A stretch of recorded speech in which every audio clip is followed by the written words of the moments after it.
Hello everyone and welcome to the unboxing of the new ENGWE L20, and this is a very interesting model because it's a combination between a cargo bike, a city bike, a step-through bike, or sometimes called a ladies bike, because it doesn't have the top frame part there, it has only the frame on the down part. It's also a combination of a cargo bike because on this bike, beside the normal rack that you get on the back, and the rack is specialized as it has nuts here, so you can actually screw mount something like a basket. It also has screw mounts in the front, so you can add more baskets, more weight, and carry more stuff with it, although there are some limitations, such as this one has a maximum load of 25 kilograms. So today we are just going to take it out of the box to get a glimpse of how it looks and to quickly install it to see if it's complicated or not. So I'm going to use my trusty scissor here, and I'm going to release this. Comes packed up really nice. Even they added this cardboard, which is first time I see this, so that the wheel and the wheel, the metal part of the wheel doesn't somehow rub on the frame. That's very good thinking. Further on, let's see here, I do see a slight paint damage. My bike was actually had a problem with the transport. As a delivery guy told me that when they took this box out of their cars, on their transport lower part of their truck, they had some metal parts that grabbed the bottom of the box. So when they pulled the box out of the car, the bike fell out of the box. Luckily, the bike was actually really well packed up with foam and protective cardboard, so on. So the damage for now seems to be minimal. We'll see if there is true damage or not. At least the delivery guy was nice and told me the truth about it. Alright, so this comes out, this comes out. We have the handlebar down there. Lots of zip ties to take out. Some of them are really tight, so you need to use something sharp. And if you do this, if you put this underneath this, you risk of actually scratching the paint. So don't do that like I'm doing right now. We are going to take that with something else. And here is also the seat. Let's take it out.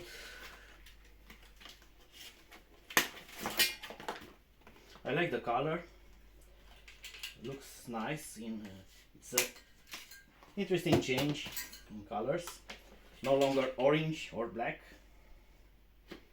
like most of the other ENGWEs. Alright, more foam on this side here. And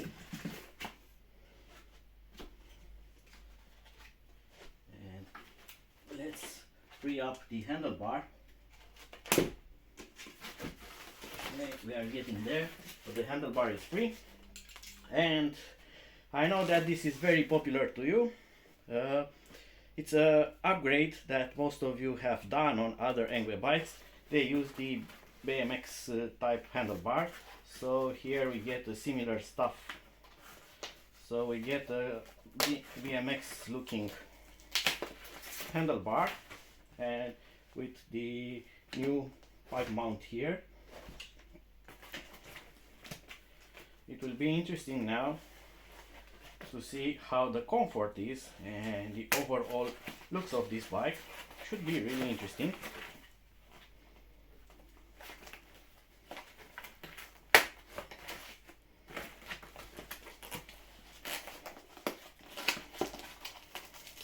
And they also use tape beside foam, and there we go, the shifter. So on this part here we should have the display control. Yes, we have a new smaller display. It looks nice, discreet. This will go here, so we need some hex keys to take those out. And now we are going to look in these boxes. So first, smaller box, we have the charger pedals and the tools. We are going to use the provided tools, nothing more and nothing less. So with the provided hex key, I'm going to remove this cap that holds the handlebar. You need to take all 4 screws out. Okay, so I've taken out all the wrapping, and now we need to install the front wheel. And the front wheel, this is actually the most trickiest part here, because this wheel has some spacers that differ from the one side to the other. You have one small, one large, and you have 2 washers and of course the nylocks. Problem is that one of the washers has this anti-spinning option, and usually on my other bikes, even ENGWE bikes, you have this normal round washer, first one here, that keeps the spacer here and creates a surface between the fork and this. And this one with locking is in this position, but it's on the exterior because the front fork has there a system with a small hole that locks this into place. So I think that the washers are actually put wrong on this wheel, but I'm going to investigate it right now and just come back with the final solution, and I'm going to show you. Also on the front fork we have a protection from transport so the fork doesn't bend, and with the provided tools we are going to release that right away. It's very easy to take out. You just need to find the matching spanner. So this one is pretty tight, but it's going to get out, and there's another screw on the other part, and it's out. Also take care that this contains some minor amounts of oil or grease, so you're going to get your hands dirty or the carpet dirty, so take care where you are doing this. And I was right about the screws and the washers. So this washer with this should be on the exterior part, and you have this small hole here, so this rotates and enters there and locks this so it doesn't unscrew while you ride. Then on this part here is the round washer. Then on the part of the disc here it's the short spacer, while on the other part corresponding is the long spacer. Here is the round washer, and then the locking washer here. It's nice that on this bike the shaft is made from one single piece, so this is not a nut here, it's just a long shaft from one side to the other, and it only has one nut on one side, so it's actually easier to install. And now that the front wheel is installed, we can install the mudguard. So the mudguard, it's simple, it has one metal bracket here and the metal wire here. I'm just going to place it from the back like this, where I'm going to use this screw to fix the bracket, and on the front here we have the headlight that's going to be here, and then with this mounting point here we are going to connect this metal wire on this side and on the other side. Because it's using a nylock, it's a nut with a nylon washer inside, you are not going to be able to take this out with your hand and not even using the key. You are going to use this fixed key spanner and then untighten the screw, otherwise we will not be able to do that. And we are going to fix those just like this. One goes like this, and the mudguard bracket on the back, and then put the nut back as long as it goes by hand, and then we are going to do it the other way. We are going to hold this with this hex key, and we are going to tighten it up from the back part. It's easier this way. And we are also going to take care so that the headlamp and the mudguard are somehow centered, so they do not look funky and wobbly. I'm also going to try another small modification. As you can see, this bracket, it looks like this, and because it also has a reflector here, the reflector is very close to the mudguard, so probably when you are going to ride, it's going to do something like that, and it's going to make you angry because of that noise. Also, you cannot lift the mudguard too much because this one is fixed. This one has a sliding bracket, so you cannot slide it up because it's held in place by this. But if you look at this bracket and how it's made, this goes downward. But if I put it that way around, and if I reverse this here, I think that I can move the bracket upward, so it makes a bigger distance between the headlamp and the mudguard. So let's do it. Alright, and this time I'm going to use my own tool. And there is another nylock here, so I'm going to use the force. I still have strong fingers. And I have a nut, I have a washer. As the same goes on the other side here. And now what I'm going to do is put the bracket this way up. And now install the headlight reversed. If it's going to fit the bracket, I don't know that. You are going to see right now. And yes, it fits the bracket. Look at that, just perfect. So going to put the screw back, and I need to put the washer. Oh, the washer has run away. Managed to get it back. So the washer goes in, and the nut.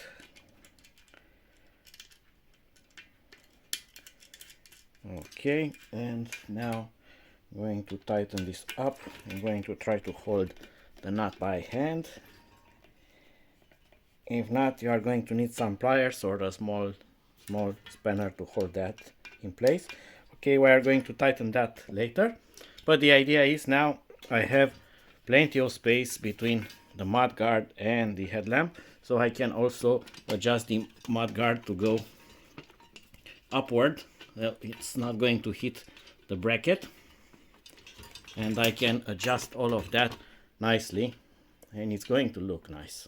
And now this is complete, so we can move to the lower part there, and this is very easy.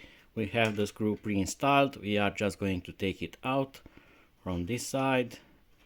The same for the other side as well. And I'm going to pull up the metal wire that holds the rear part of the mudguard, this side here. Also, I'm going to pass this beneath the brake cable because it's better that way. And now I'm going to put the screw here and the screw on the other side also.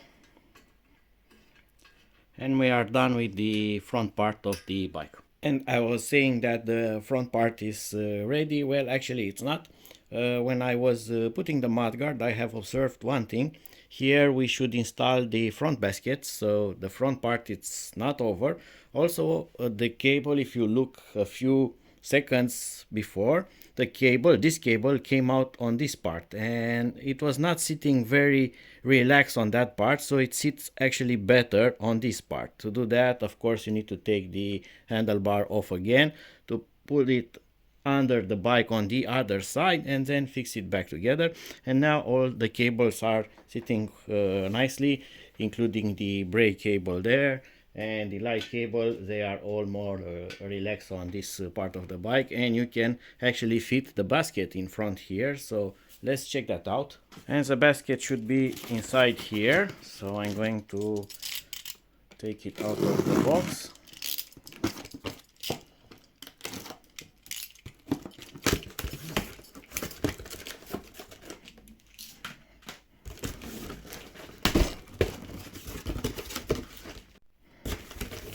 Okay.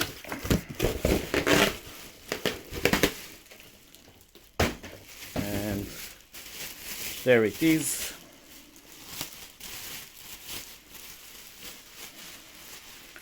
And look at that. We have here another screw, and in case you don't know what that is a screw for the light that we have just modified there. So you can actually fit the light on this if you want to, or leave it there. It's your choice, so you can do both of them. It's interesting to have it on the wheel, as it will shine in the direction of your turning. When you are turning the wheel, it's going to shine in that direction. Otherwise, if you fit it on this basket, it's going to be always shining in the direction of your frame. It's an interesting option. The idea is that there is plenty of cable here, so you can move it in this part if you want to. Also, it has here some latches where you can put a zip tie and tighten up that cable so it held in place. To install it is very easy. We have pre-installed screws, so we need to take them out and be careful because each one of the screws has one washer, so don't lose the washer. So I'm going to take all 4 out, and then I'm going to put the basket. So don't do that. They're going to drop over and maybe never find them again. Usually when this happens, the washers will run away and hide in some place where you are not going to see them ever again, like the 10mm socket that is always lost.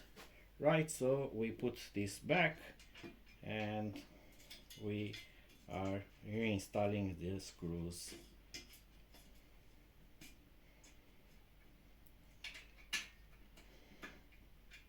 Okay, one and another one, so it stays in the position, so we can put the others and tighten them up properly.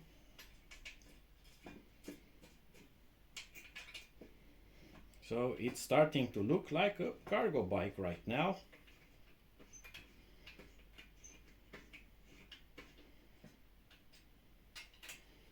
And this is pretty cool because you can fit a lot of things here. Of course, you can also put a lot of things in the back. You can also get the ENGWE bags, hobs, and so on, and you can increase the carrying capacity a lot for this bike. You can carry a lot of things with it. And the last lost screw and washer, and that was simple and nice. It's interesting that this has a lot of latches, eyelets, call them whatever you want, and with those you can use something like bungee cords or other types of things to secure your cargo. That's a good idea. Not that you don't have this frame, but these will also help you to have a more secure fit of your things that you are carrying. And now the front part is installed, and as I've shown you, you can actually move this and put it here if you want to, or use a second one or whatever. I think that I'm going to move it for the design purpose on its place here. And theoretically now all we have to do is to install the saddle and the pedals. So the saddle is straightforward, but here's an interesting thing, because this bike has a removable battery and the bike battery goes upward. You have this clamp here that you can put in a position like this, and when you take the battery out, the battery slides up. But if it's sliding up, the seat is going to be in its way. So ENGWE came up with this type of saddle. So you have this lever here, you press the lever and this folds upward. So now you get enough space to take the battery out. Let me put the clamp, tighten the clamp a bit. Alright, so it's like this, and now you can slide the battery easy without taking half of the bike apart, and the seat is now in the correct position. The seat is very interesting. It's different from the regular ENGWE saddles. This has a lot more cushioning, it's somehow wider and has a lot more padding. We are going to assess the quality of this and the ride comfort on the full review, of course. And last but not least, the pedals. So let's check them out. You know that the pedals are having different threads. One is the right pedal, the other one is the left pedal. Let's see, are they marked in any kind of way?